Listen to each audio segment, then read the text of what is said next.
আর কত ডাক মারবেন সৌম্য ভাই? নাম তো শূন্য সরকার হয়ে গেল কা ভাই। আন্তর্জাতিক টি-20তে শ্রীলঙ্কার বিপক্ষে ম্যাচে 13তম ডাক মেরেছিলেন সৌম্য সরকার, যেখানে সর্বোচ্চ সংখ্যকবার শূন্য রানে আউট হওয়ার বিশ্ব রেকর্ডে ভাগ বসিয়েছিলেন আয়ারল্যান্ড অধিনায়ক পল স্টার্লিং এর সাথে।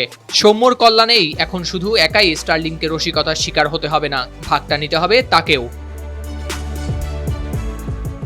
তবে সৌম্য কি এবার ছাড়িয়ে যেতে পারবেন স্টার্লিংকে? কারণ আয়ারল্যান্ড অধিনায়কের এই রেকর্ডে পৌঁছতে সময় লেগেছে 15 বছর এবং খেলতে হয়েছে 144টি টি-20। সেখানে স্টার্লিং এর প্রায় অর্ধেক সময় ও ম্যাচেই সৌম্য নাম লিখিয়েছেন রেকর্ড বুকে। 144টি টি-20 খেলে মাত্র 13 বার শূন্য রানে আউট হয়েছেন আয়ারল্যান্ডের অধিনায়ক, আর এ নিয়েই এতদিন বিব্রতকর অবস্থায় পড়তে হতো স্টার্লিংকে। তবে স্টার্লিং এবার হাঁপ ছেড়ে বাঁচতে পারেন এই ভেবে অন্তত একজন সঙ্গী তো মিলল। স্টার্লিং তাই সৌম্যকে একটা ধন্যবাদ জানাতেই পারেন। ডালাসে শ্রীলঙ্কার বিপক্ষে ম্যাচে ইনিংসের মাত্র তৃতীয় বলেই ধনঞ্জয় ডি সিলভার বলে মিড অনে ক্যাচ অনুশীলন করিয়ে আউট হন সৌম্য।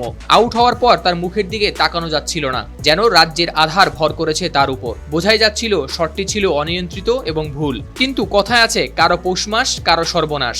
সৌম্যের ওই আউটের পর স্টার্লিং এর মুখের হাসিও সম্ভবত হয়েছে বেশ চওড়া। তবে এবার কিন্তু সৌম্যের সুযোগ রয়েছে স্টার্লিংকে ছাড়িয়ে যাবার।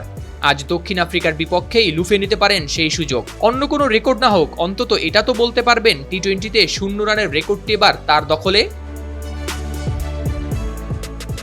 আন্তর্জাতিক টি-20তে আনলাকি 13 এই ক্লাবে শুধু স্টার্লিং ও সৌম্য থাকলেও আনলাকি 12 অর্থাৎ 12 বার শূন্য রানে আউট হয়েছেন 4 জন।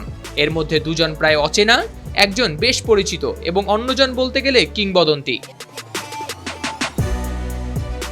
টি-20তে আরেকটি অনাকাঙ্ক্ষিত রেকর্ডও চোখ রাঙাচ্ছে সৌম্যকে। এই টুর্নামেন্টে আরেকবার শূন্য রানে আউট হলে তিনি বসবেন তিলকাররত্নে দিলশান ও শহীদ আফ্রিদির পাশে।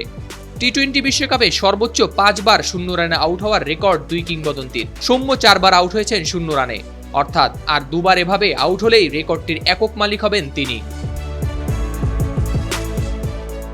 হাওলাদার শামীম, RTV।